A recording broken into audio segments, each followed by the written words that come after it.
Oh bah dis. Attends, il y a une GoPro. J'ai une GoPro. Incroyable, coucou. Salut. Coucou.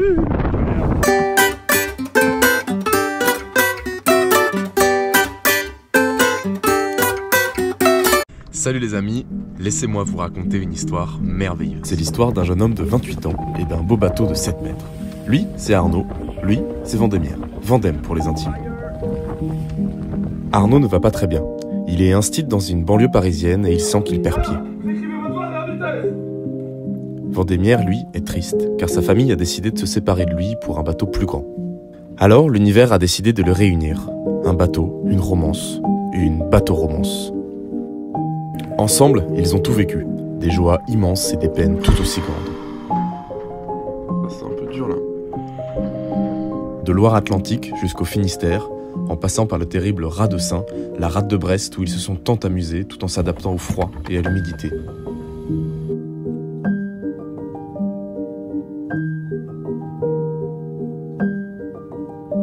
Puis, la première grande navigation et les premières nuits, direction la Charente-Maritime et les copains qui l'attendaient pour transporter Vendémiaire par la route vers la Méditerranée.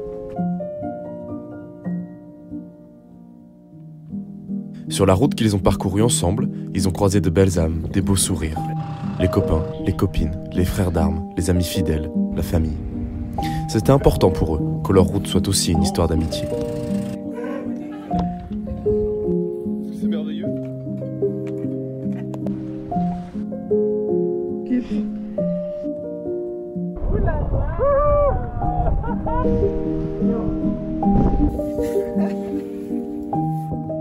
Ils ont perdu le compte des couchers de soleil qu'ils ont regardés ensemble.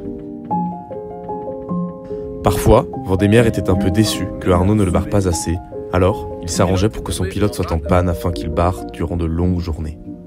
Comme des gosses, Arnaud et Vendème se sont déguisés en pirates de la Méditerranée. Pour leur lune de miel, ils décidèrent de partir explorer la Méditerranée. Ils y allèrent avec un drôle d'attelage, emportant avec eux une ténébreuse 2 chevaux.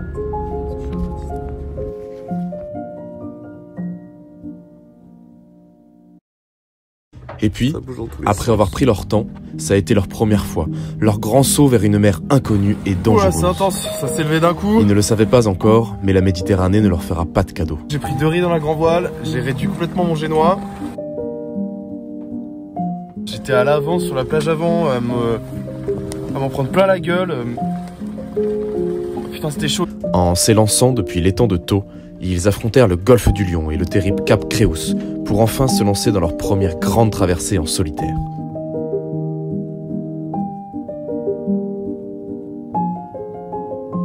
Puis, ce fut la lune de miel sur la féerique île de Majorque qu'ils ont eu tant de mal à atteindre. C'est tellement paradisiaque.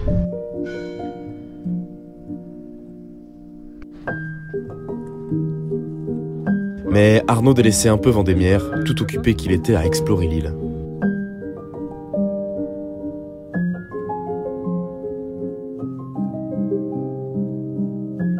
Car vous le savez, le temps, cet horrible fardeau qui brise nos épaules et nous penche vers la terre, aura raison de cette belle bateau-romance, et Vendémiaire et Arnaud savaient que leur histoire touchait à sa fin. À Majorque, et je viens d'acheter un bateau à La Rochelle, sans l'avoir visité. Voilà. Vendémiaire essaya d'empêcher l'inéluctable, il protesta, supplia, se scarifia, mais rien désormais ne pouvait arrêter la détermination d'Arnaud. Regardez cette magnifique cadenne toute neuve, j'arrive pas à y croire. L'inévitable séparation arriva. Un dernier regard, un dernier merci, un adieu. Et la route d'Arnaud prenait une direction que Vendémiaire ne pouvait suivre. C'est la fin de mon aventure sur Vendémiaire, mais c'est le début d'une autre. Le début d'une autre encore plus grande. J'ai trop hâte.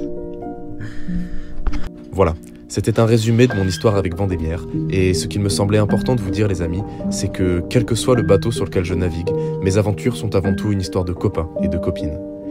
Et pour tout ça, j'ai une gratitude infinie. Merci d'être, les amis.